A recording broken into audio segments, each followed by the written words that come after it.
nga bang money is a sin? Saan banda mo nabasa yan? Kasi as far as I'm concerned, I'm a Christian also, and there's nowhere in the Bible na sinabi or nakasulat that money is a sin. Huwag mo nang i-justify.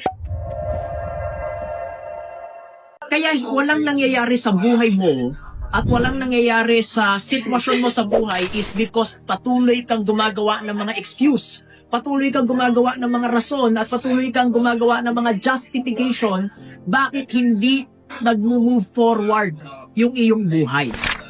Ang nakasulat is for the love of money is evil, is the root of all evil. Ibig sabihin, yung greed, no? Yung pagiging sakim, yung kagustuhan pa sobra-sobra, yun ang mali. And lahat naman talaga ng bagay sa mundo, kapag sobra, kapag kasakiman na ang pinag-uusapan, mali naman talaga yun.